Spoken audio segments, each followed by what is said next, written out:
こんにちは。わびチャンネルナビゲーター森前です。春もこの季節になりますと、桜が咲き、その桜に追われるように、盆栽は植え替えの季節の真っ只中です。私たちはこの季節の風を感じると、早くやらなければと、そわそわした気持ちが毎年起きます。雑木から始まり、五葉松、そして真柏、黒松へと季節は移っていきますが、今まさに雑木が終わろうとしているところです。2年3年に一度行わなければいけない雑木の植え替え。今日は皆さんにある部分の私たちの大切な材料をお伝えします。用土です。培養土と言われる各種の土。様々なものが品薄になり、自然の産物である材料が激減している中、私たちのこの用土も一緒です。その中で工夫をし、考え、盆栽の育成に一番ふさわしいものを探し続けて日々変化していきます。今日はその用土についていろいろお話をさせていただきます。よろしくお願いします。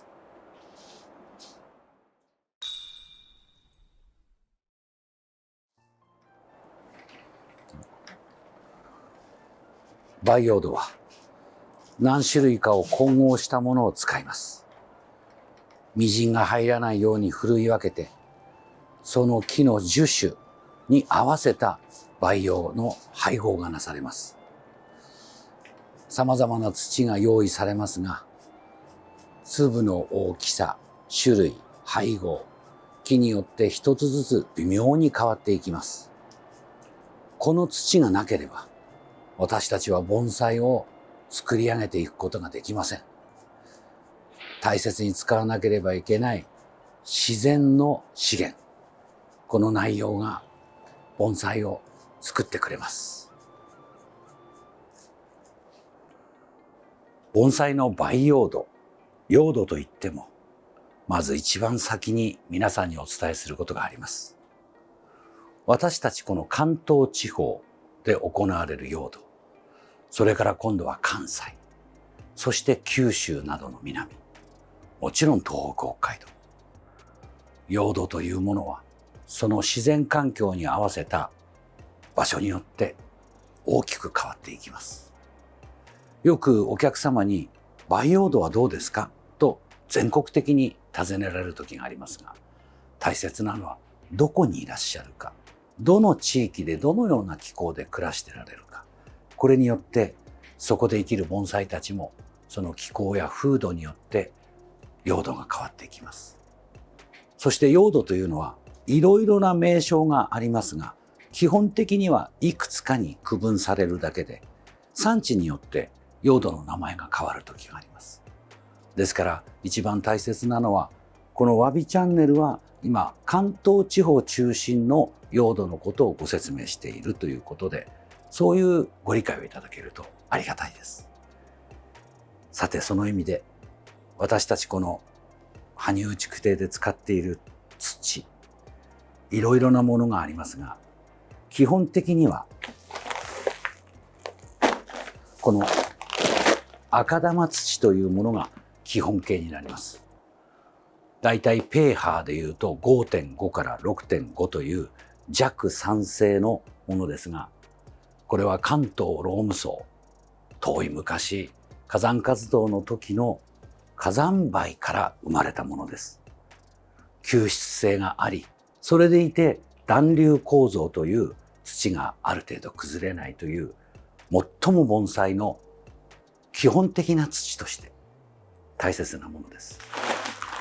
これは私たちの世界でいう日本泉という茨城赤玉ですが、古い時から培養として大切にされましたが、一時途絶えたものを栃木県にいる長浜商店さんの会長が高齢をしてもう一度研究して再現して作ってくれたものです。命の土と言っても正しいものです。縁があってこの土を長浜さんが開発するときにいろいろなお手伝いをさせていただきました。その時を記念してここにある真箔は恥ずかしながら私が作った真箔を袋に印刷してくれています。思い出深いものです。この赤玉が基準でいろいろなものが入ります。赤玉に対して必要なのが通風性を良くするという乾きを良くするという意味でもっと水はけの良いもの、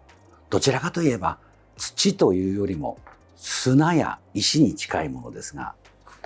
関東地方ではこの桐生市で採れる桐生砂というものが赤玉との相性が良くてよく使います。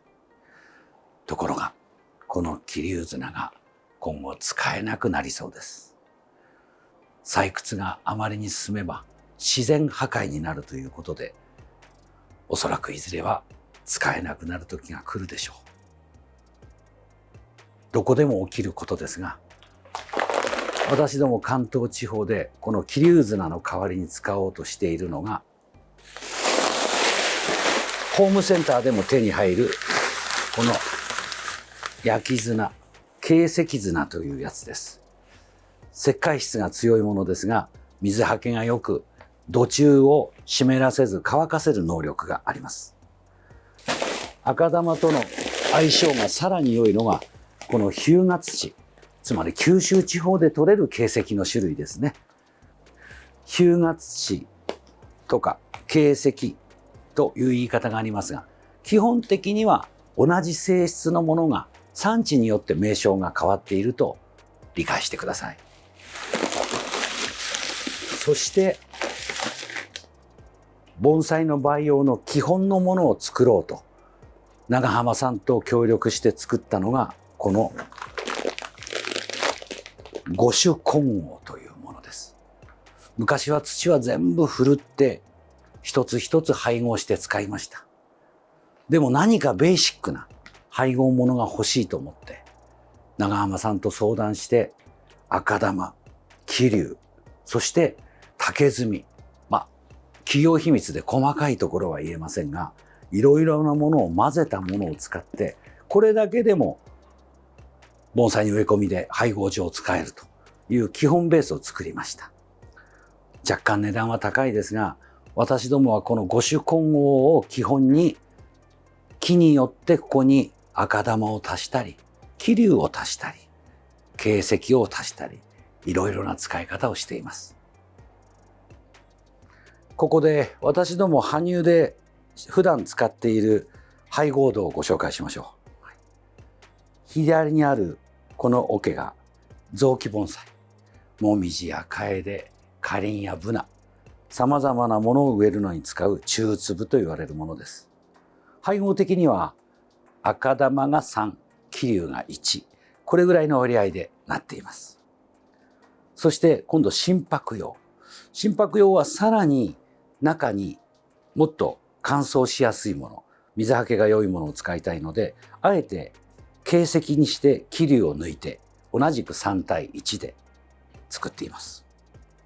そして今度小白になりますと、先ほど申し上げた五種混合というものが基本になります。それを基本ベースにして木の大きさや若さ、古さ、これによって配合をその都度で変えていきます。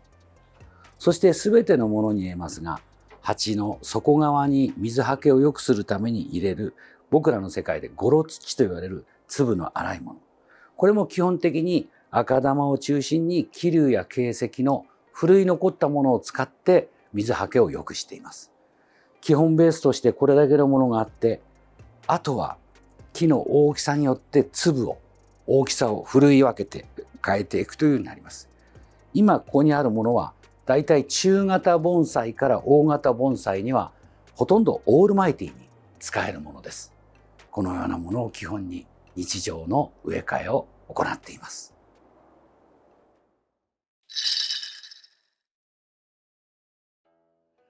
それでは基本的にそれぞれの種類が単体である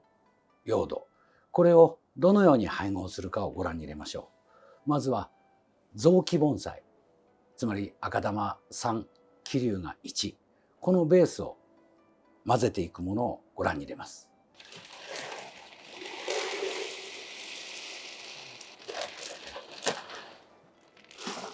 この2本線の赤玉というものはある程度中粒と小粒に分かれていて、基本的に私たちが使いやすい粒になっています。今さまざまな用土がそのようになっていることはとても便利なものです。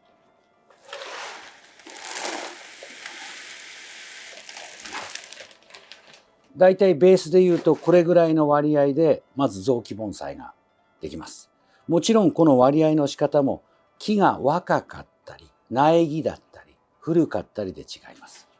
古い木ほど水はけがよく、若い木ほど栄養分や水が足りるように赤玉をやや多めというようになります。これを手で攪拌するのが一番正しい攪拌になります。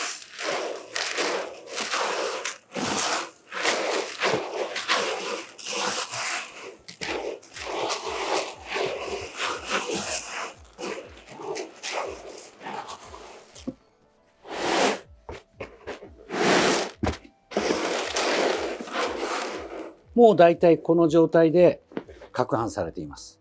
この形が雑木盆栽の基本になりますが、ここで気をつけることがあります。どれほどにきちんと振るって長浜さんたちが作ってくれたものでも、必ずこう動かしている間に砂と砂、土と土が擦れてみが出ます。これを取り除く必要があります。それと質が良いかどうかは赤玉土でもこうやると分かります。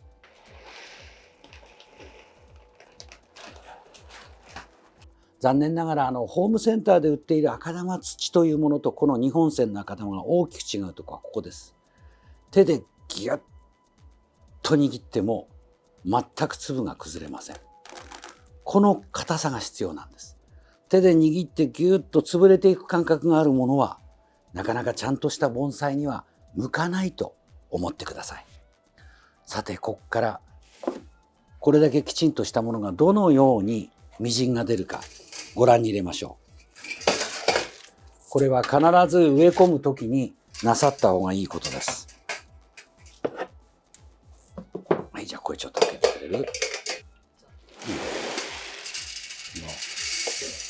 はい、OK。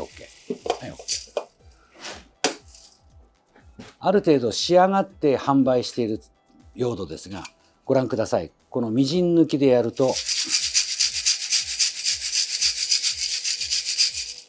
これだけやっただけで、これだけのもうみじんが出ます。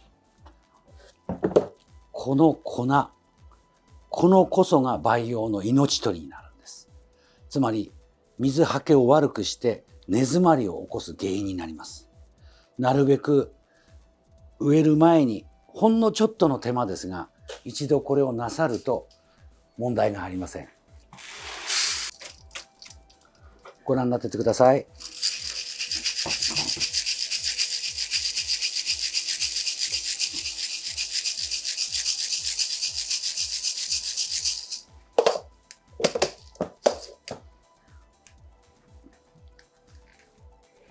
これが不要なみじんです。目を詰まらせてしまいます。わずかなことですが、これを大切になさってみてください。今までご紹介した土は培養土、つまり中型や大型の木を植えるために使う土です。そして最後に化粧土というものがあります。粘りの周り、植え替えたものの周りがどうしてもある程度のこの粒の大きさですとガサつきます。それをしっとりとまとめるために同じ5種混合にしたものをみじんを抜いたこのギリギリの細かさのものがあります。この細かさが根の周りに落ち着きを与えてくれます。もちろんこれこそがみじんをきちんと抜く必要がありますが、それを施した5種混合を私どもでは鉢の上に引く。もちろん苔を張るなどもしますが、用土としての最後の仕上げの仕事がこの土を使う機会が多いです。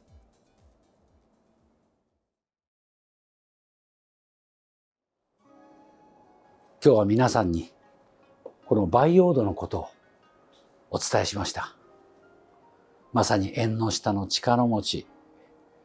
当たり前のようにある培養土と思いますが、意外にきちんとしたものをきちんと受け継いでいくことは、これを用意してくださる専業者の方も大変です。その方々に感謝しながら、また盆栽にとってより良い土、より良い培養土、それを求めるのも私たちプロの仕事です。自然環境の変化で使うもの、どうしたらいいだろう。刻々と変わります。温暖化の影響で水はけの良いものを、今度水はけを良くした時に冬の寒さに耐えるもの、さまざまな試行錯誤は今も続いています。ぜひ皆さんも盆栽の培養土をもう一度振り返る機会になってくれたら嬉しいです。わびチャンネルはこういうことから文化的な掛け軸や水石、道具まで幅広く皆さんにお伝えするようにアーカイブの中に散りばめてあります。ぜひチャンネル登録をなさってお楽しみいただけるとありがたいです。本日もご視聴ありがとうございました。